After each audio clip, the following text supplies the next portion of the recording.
Here are the 5 tips you need to know or do if you want to save fuel. Petrol and diesel has become very expensive. Hi everyone, it's Cliff here for YC Test Drive.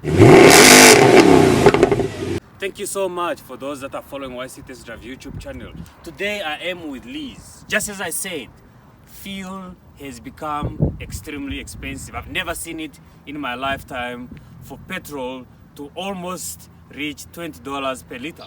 150 is just 7.6 liters. So I will give you 5 tips that you need to do if you want to save fuel in your car. Tip number 1, do not drive unnecessary. In other words, drive less. If you drive less, you'll use less fuel. It's logical, that's straightforward. So in other words, gone are the days when we used to drive for fun, when someone would call you to just tell you to pick for them something from somewhere and drop it somewhere because they know you have a car. Even if you do not have a car or you are not driving, you must keep this in mind. And you ask someone to pick for you something somewhere or to drop for you something somewhere, at least offer them a 50 Namibian dollars just for them to throw a little bit in their car. It's expensive really driving. And sometimes I find that people that are not driving do not understand the expense or how expensive the fuel has become. Your movement from one place to another has to be calculated nowadays. Avoid unnecessary trips. Tip number 2, avoid driving fast or too fast.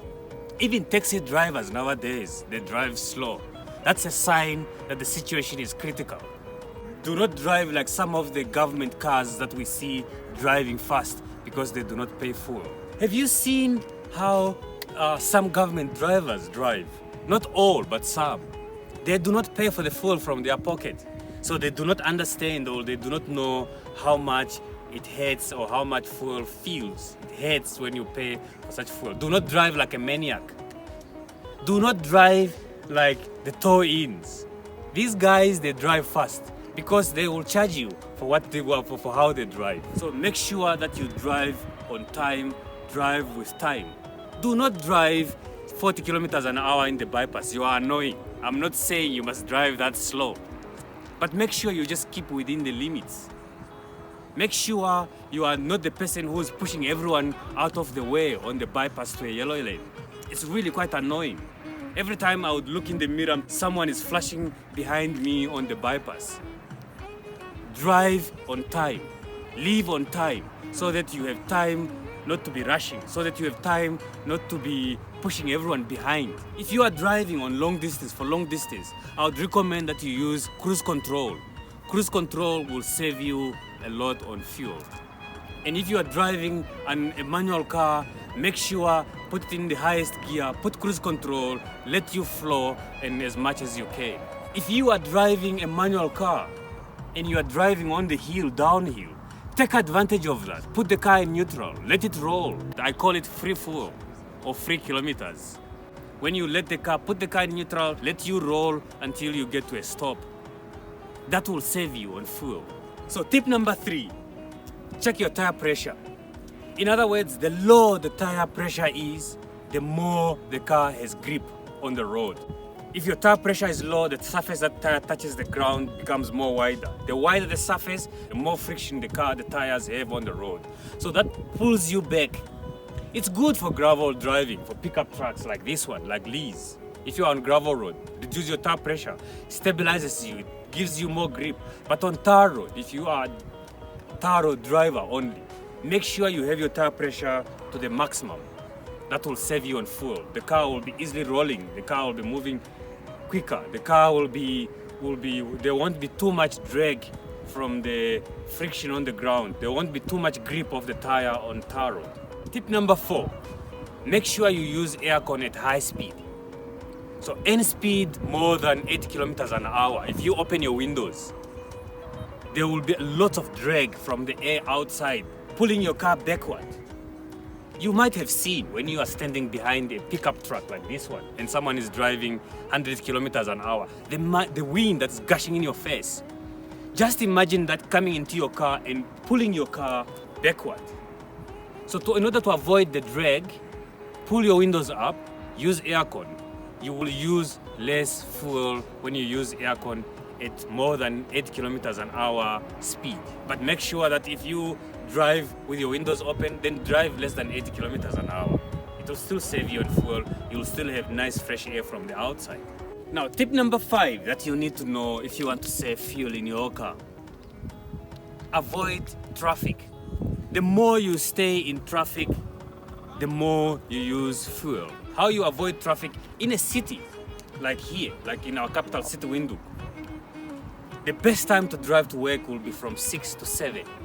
You will have less traffic on the road. Speak with your employer, speak with your boss that you come early and leave early. So you come in at 7 and you leave at 4.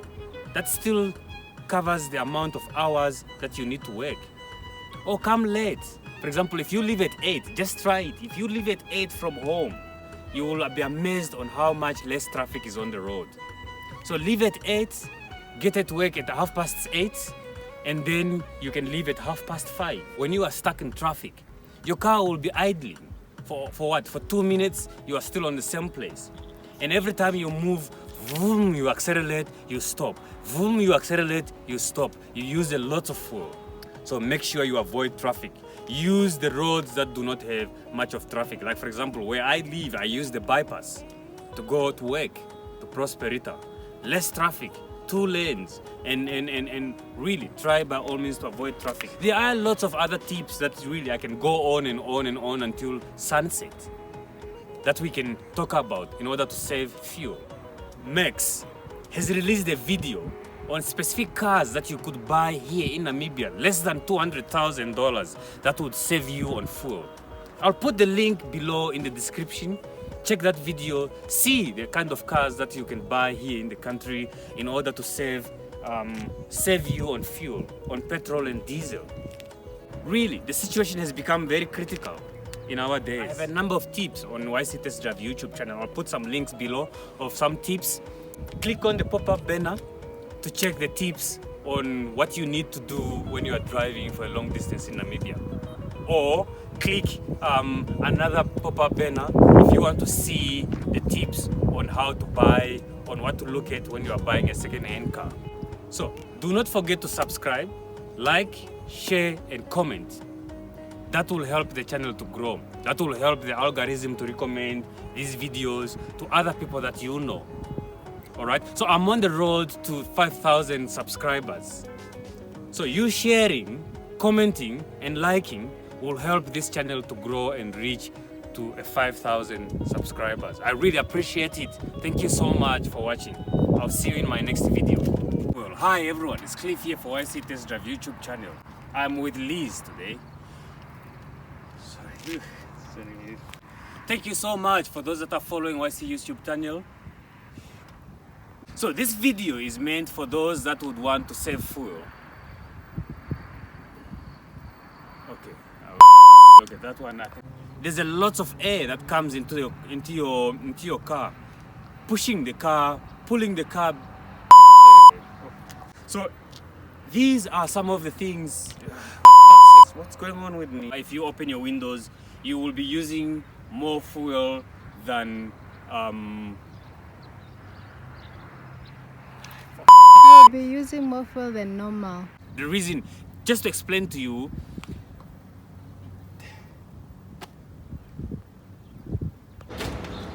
diesel is $20.66 per liter, and unleaded is $19.52 per liter. That's like $20 already. Also, it really doesn't make any difference really. So that's how expensive fuel has become nowadays. So there's no more, I know my car, I'll still reach there. You might find yourself pushing your car before you get to your next destination. I once found myself filling up a car at home with a 5-liter jerrycan.